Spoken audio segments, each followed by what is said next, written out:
Good morning बच्चों। कल हमने फ्रैक्शन के बारे में पढ़ा था कि फ्रैक्शन कैसा होता है। फिर हमने like fraction, proper fraction, unlike fraction, improper fraction इसके बारे में पढ़ा था। आज हम उससे आगे पढ़ेंगे मल्टीप्लिकेशन ऑफ फ्रैक्शंस। अब ये मल्टीप्लिकेशन ऑफ फ्रैक्शंस होता क्या है? Product of two fraction is equal to product of their numerator and product of their denominator. कैसे?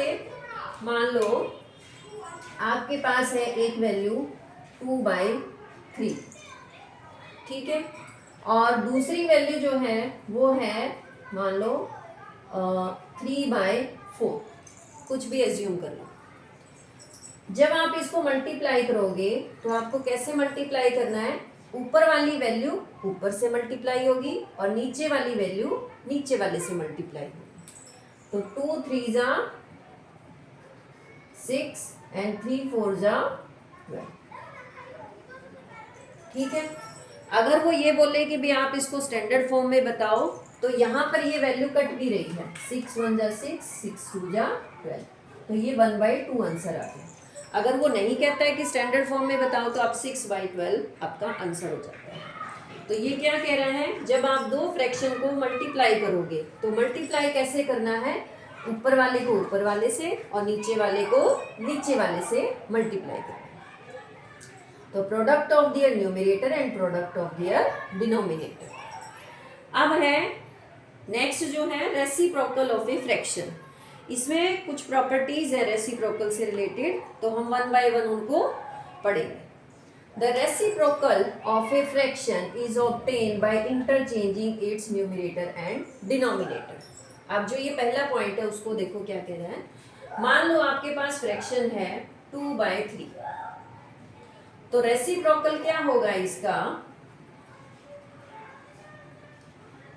ऑफ 2/3 इज इक्वल टू, वो कह रहे हैं आप उसकी पोजीशन को इंटरचेंज कर दो। जो न्यूमिनेटर है उसको डिनोमिनेटर बना दो और जो डिनोमिनेटर है उसको न्यूमिरेटर बना दो। तो जो 2/3 है उसका रेसिप्रोकल क्या हो जाएगा? 3/2। अब मान लो एक और वैल्यू है जैसे 1/3 है, तो उसका न्यूमिरेटर ये क्या होगा? इंटरचेंज हो जाएगा, तो इसका रेसिप्रोकल क्या हो जाएगा? 3/1। अगर मान लो हमारे पास है सिंपल 5 है, तो 5 के नीचे कुछ भी नहीं है तो हम उसके नीचे 1 मान लेते हैं। तो इसका जो रेसिप्रोकल है, ये डैश जो मैंने लगाया कि रेसिप्रोकल को रिप्रेजेंट कर रहा है, बार बार लिखने की बजाय मैंने डैश लगा दिया। आपको नहीं लिखना है, आपको रेसिप्रोकल ही लिखना है। तो ये क्या होगा? 5/1 इज इक्वल टू क्या हो जाएगा? 1/5, ठीक है। अब ये क्या है? Reciprocal of a fraction is obtain by interchanging it's numerator and denominator. ये आ गया समझ में पहला पॉइंट कि आप उसके न्यूमरेटर और डिनोमिनेटर की पोजीशन को इंटरचेंज कर दो कि भी जो आपका न्यूमरेटर है उसको डिनोमिनेटर बना दो, डिनोमिनेटर को न्यूमरेटर बना दो। तो ये क्या होता है? रेसिप्रोकल होता है। सेकेंड पॉइंट कहता है every non zero fraction has a reciprocal, यानी कोई भी नॉन जीरो फ्रैक्शन हुई, नॉन जीरो का मतलब उसमें जीरो ना हो, तो वो क्या होगा? उसका रेसिप्रोकल हमेशा होता है। जैसे 2/3 उसका रेसिप्रोकल क्या हो गया? 3/2। 3 है तो उसका रेसिप्रोकल क्या हो गया? 1/3। 1/5 है तो उसका रेसिप्रोकल क्या हो गया? 5/1 या सिंपल 5 बोल सकते हो। थर्ड पॉइंट कहता है product of a fraction with its reciprocal is always 1। अब जो ये वाला पॉइंट है इसको कैसे बता रहे हैं कि मान लो आपके पास है वैल्यू 2/3 एज्यूम कर लो। अब इसका रेसिप्रोकल क्या होगा?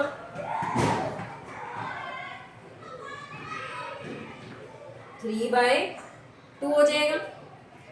अब ये कह रहा है कि भी आपका जो फ्रैक्शन है वो और जो उसका रेसिप्रोकल है वो, उसको आप मल्टीप्लाई करो।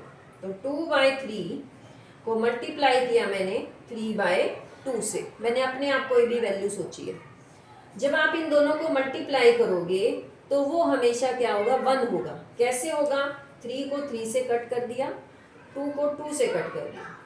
हमारे में जो मल्टीप्लाई होता है उसमें क्या होता है? जो ऊपर से नीचे वैल्यू कटती है यानी डिवाइड होती है। तो 2 को 2 से डिवाइड करोगे तो क्या आता है आंसर? 1। 3 को 3 से डिवाइड करोगे तो क्या आएगा आंसर 1। तो यहाँ क्या होगा 2 1 जा 2, 3 1 जा 3, तो वैल्यू क्या आ गई 1/1 दैट इज इक्वल टू 1। तो कोई भी वैल्यू आप ले लो, मान लो इन दोनों का प्रोडक्ट लेते हैं तो 5 से 5 कट जाता है। मान लो मैं इसको मल्टीप्लाई करके दिखाऊं 1/5 इंटू 5/1, तो 5 से 5 कट रहा है, तो वैल्यू क्या आ रही है 1। यानी हर केस में जब आप उसके रेसिप्रोकल से मल्टीप्लाई करोगे तो आंसर हमेशा क्या आएगा 1 आएगा। Reciprocal of 0 does not exist, यानी आप 0 का रेसिप्रोकल नहीं ले सकते। वो क्या आ जाएगा इन्फिनिटी बन जाता है, नॉट डिफाइंड बन जाता है, इस तरह से कंडीशन आ जाएगी। वो आप जब बड़ी क्लास में होगे तब आपको पता चले। ये आप सिर्फ लर्न कर लेना कि 0 का जो रेसिप्रोकल है does not exist. Reciprocal of 1 is 1, यानी अगर आप 1 लिख रहे हो 1/1 कर लो, आप इसको चाहे ऊपर लिख लो चाहे नीचे लिख लो, हमेशा क्या आएगा 1/1 ही रहेगा। न्यूमरेटर को डिनोमिनेटर बना दो, डिनोमिनेटर को न्यूमरेटर बना दो, तो जो 1/1 है वो हमेशा क्या रहेगा 1/1 ही रहेगा। नेक्स्ट पॉइंट है if a number is greater than 1 then its reciprocal is less than 1। जैसे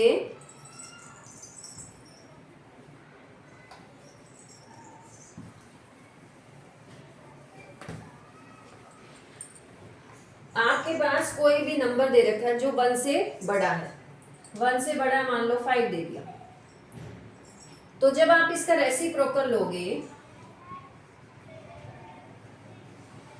ऑफ 5 इज इक्वल टू क्या होगा 1/5। जब आप 1 को 5 से डिवाइड करोगे तो आपका क्या आएगा आंसर, ये तो 0 आ गया, नहीं जा रहा, पॉइंट लगा दिया। फिर यहाँ एक 0 कर लेते हैं, जो हमारा डेसिबल सिस्टम होता है उसमें पढ़ा होगा आपने, अगर नहीं पढ़ा है तो मैं चैप्टर करा दूंगी तब उसमें पता चल जाएगा। 5 2 जा 10, तो आंसर क्या आया 0.2। ठीक है, और यहाँ पर क्या वैल्यू आ रही है 5, तो 5 बड़ा है या 0.2 बड़ा है। तो हमारे पास क्या बड़ा है 5 या 1/5, तो हमारे पास 1/5 की वैल्यू क्या आ रही है 0.2, और 5 की वैल्यू 5 ही होती है, तो यानी बड़ी वैल्यू कौन सी हुई 5। तो यानी जब आपका कोई भी नंबर 1 से बड़ा हो तो उसका रेसिप्रोकल क्या होगा हमेशा लेस देन 1। 0.2 क्या होता है 1 से छोटा। और अगर नंबर लेस देन 1 हो तो उसका रेसिप्रोकल ग्रेटर देन 1 होगा। अब मान लो मैं 1/5 ही ले रही हूँ वैल्यू, इसकी वैल्यू क्या है लेस देन 1 है, तो जब मैं इसका रेसिप्रोकल लूंगी तो इसका रेसिप्रोकल क्या होगा, reciprocal of 1/5 is equal to 5।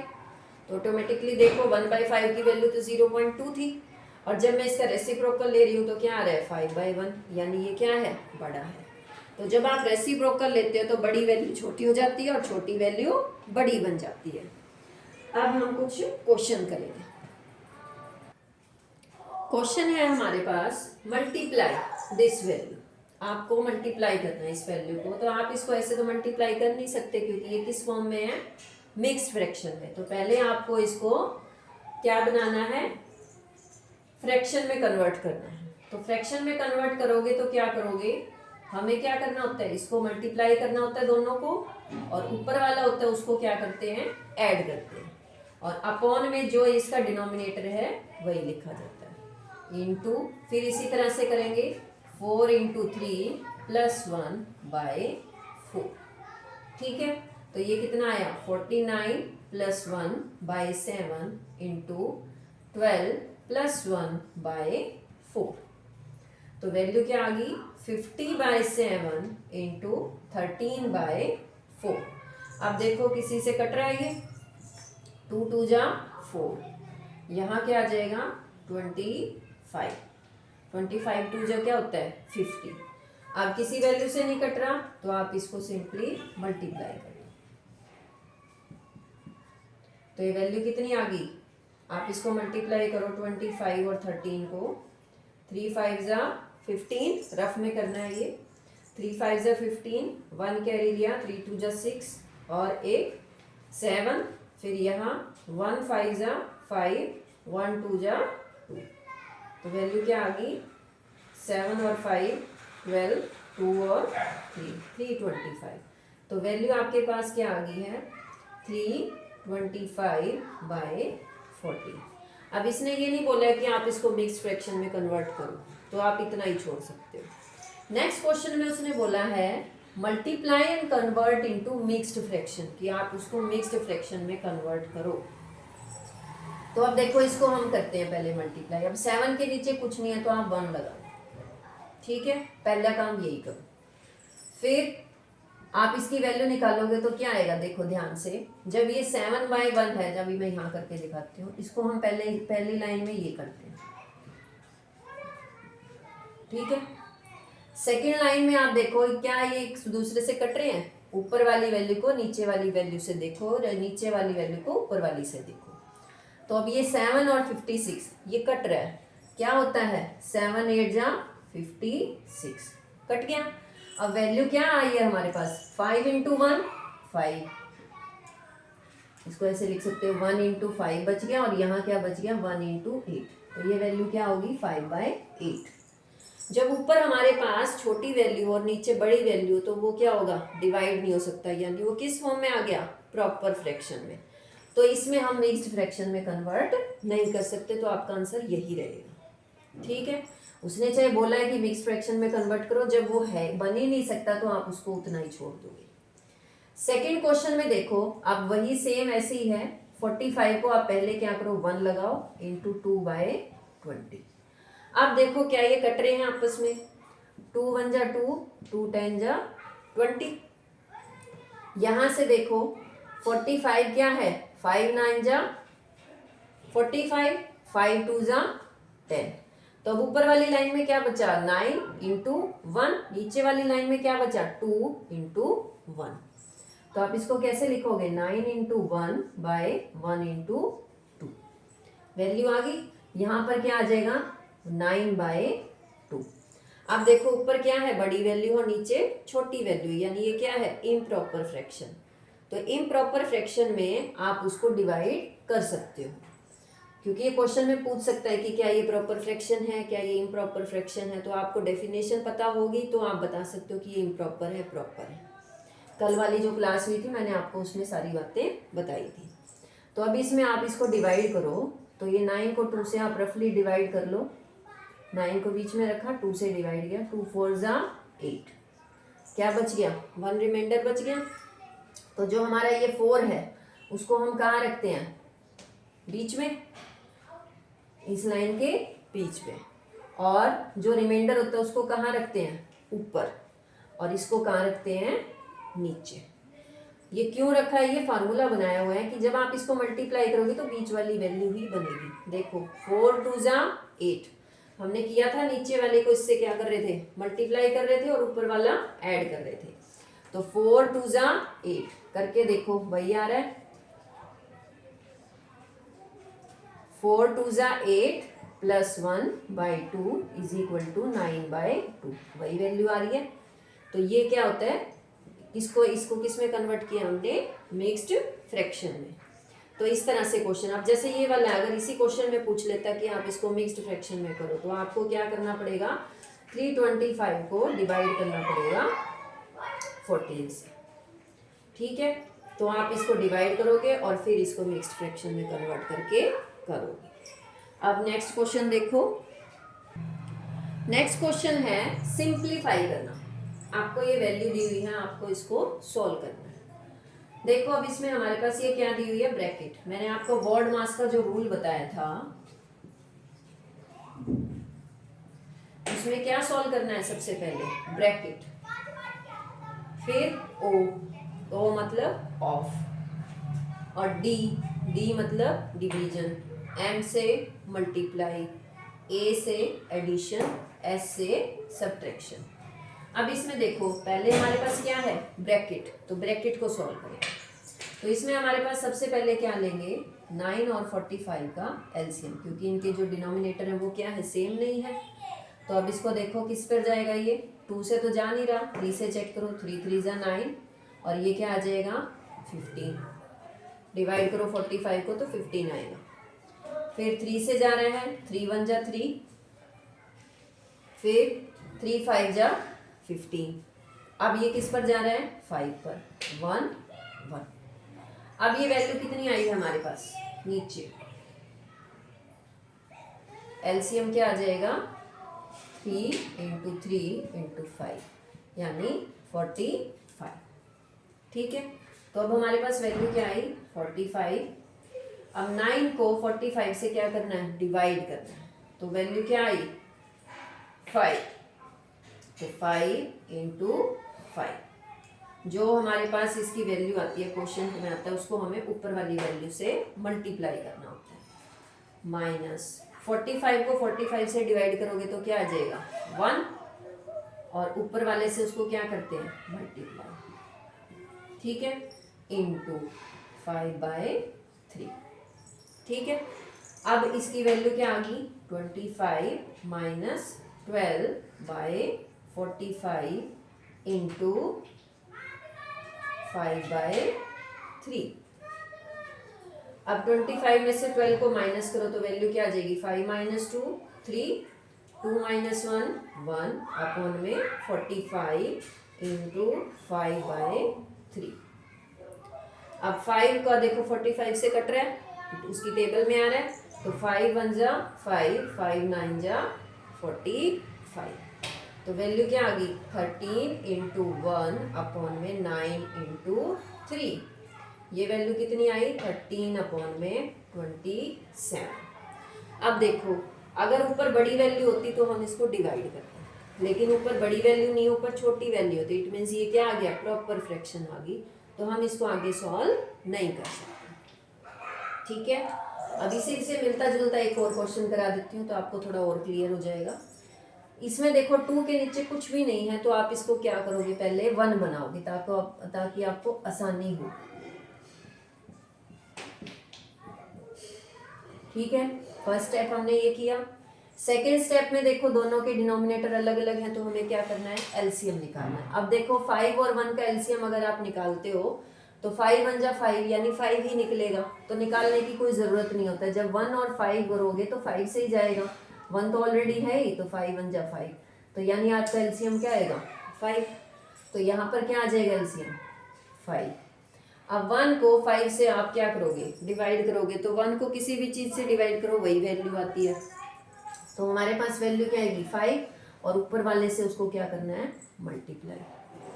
फिर माइनस 5 को 5 से डिवाइड करोगे तो क्या आएगा, 1 1 इंटू 1 इंटू 2/3। ठीक है, अब इसको क्या मल्टीप्लाई करेंगे, 5 2 जा 10 माइनस 1 अपॉन में 5 इंटू 2/3। अब 10 में से 1 गया तो कितना आया, 9 9/5 इंटू 2/3।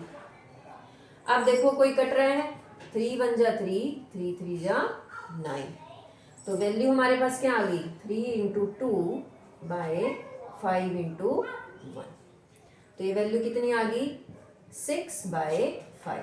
अब ये देखो आपका 6 ऊपर बड़ा है, नीचे 5 छोटा है, तो हम इसको किस में कन्वर्ट कर सकते हैं, मिक्स्ड फ्रैक्शन में। तो यहाँ आप इसको डिवाइड कर लो रफ में, तो 6 को डिवाइड करोगे तो क्या आएगा, 5 1 जा 5, वैल्यू क्या आई, 1। अब जो ये हमारा क्वोशंट होता है, इसको आप कहाँ लिखते हो, इस लाइन के सेंटर में। ऊपर क्या लिखा जाता है, रिमाइंडर, और नीचे क्या लिखा जाता है, जिससे आप उसको डिवाइड कर रहे हो। जब आप इसको सॉल्व करोगे, रफ में बता देती हूँ, तो 5 इंटू 1 प्लस 1/5, देखो आंसर वही आ रहा है,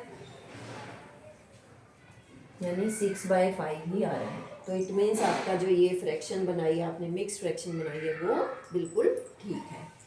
नेक्स्ट क्वेश्चन देखो, नेक्स्ट क्वेश्चन है आपको ये वैल्यू दी हुई है। अब पहले हमें ब्रैकेट ही सॉल्व करनी है, तो पहले हम इसका क्या करेंगे, एलसीएम ले लेंगे, 19 और 57, क्योंकि डिनोमिनेटर अलग अलग है।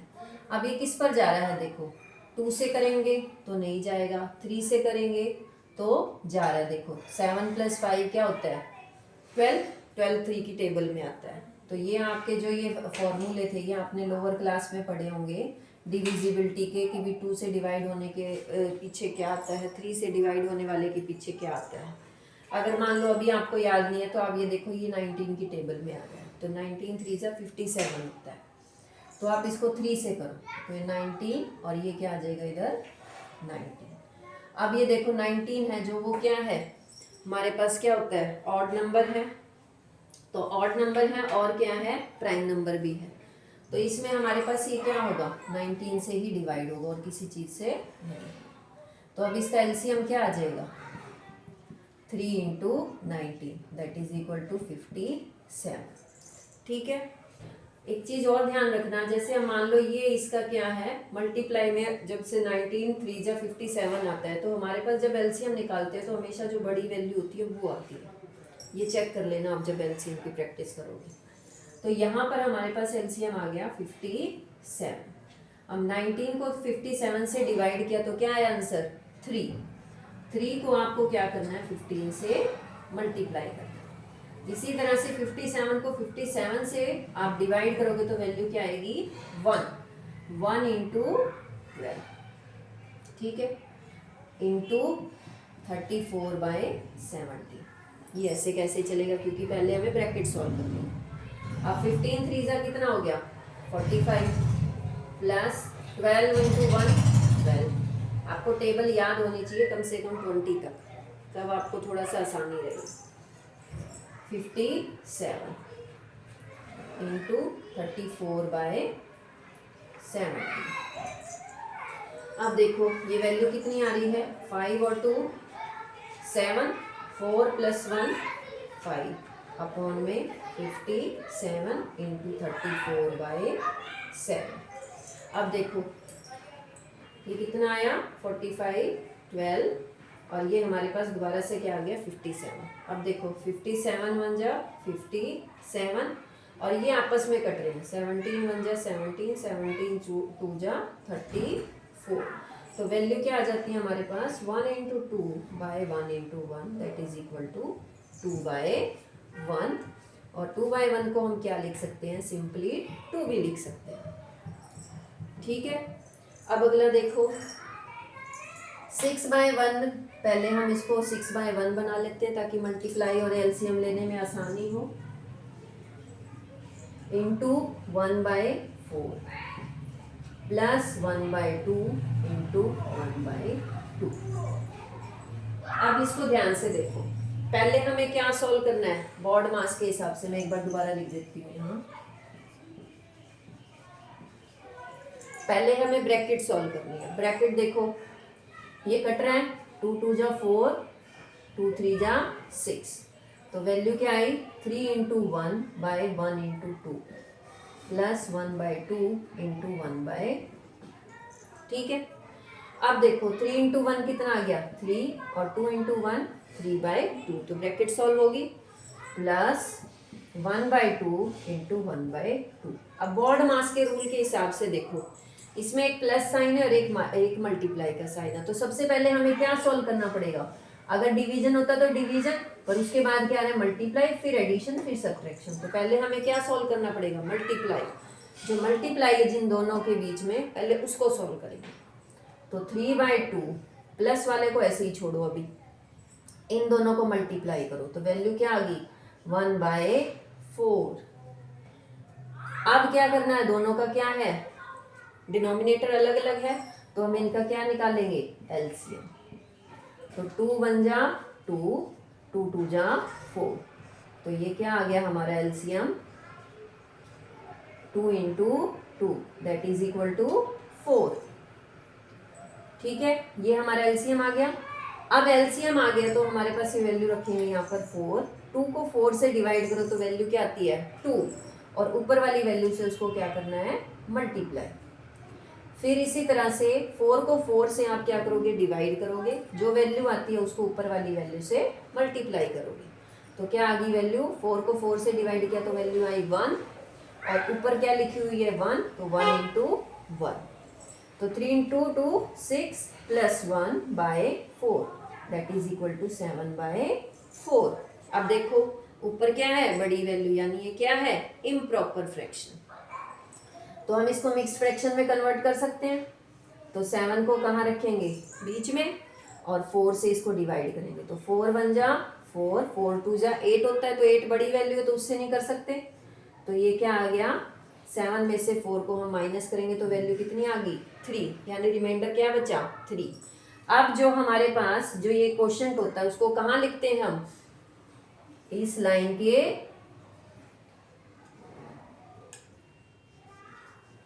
बीच में, ठीक है। रिमाइंडर को कहाँ रखा जाता है, ऊपर, ठीक है। और जो ये जिससे हम डिवाइड करते हैं उसको कहाँ रखते हैं, नीचे। तो हमारा आंसर क्या आएगा, 1 × 3/4। अब जो स्टेटमेंट वाले क्वेश्चन है वो कल की क्लास में करेंगे।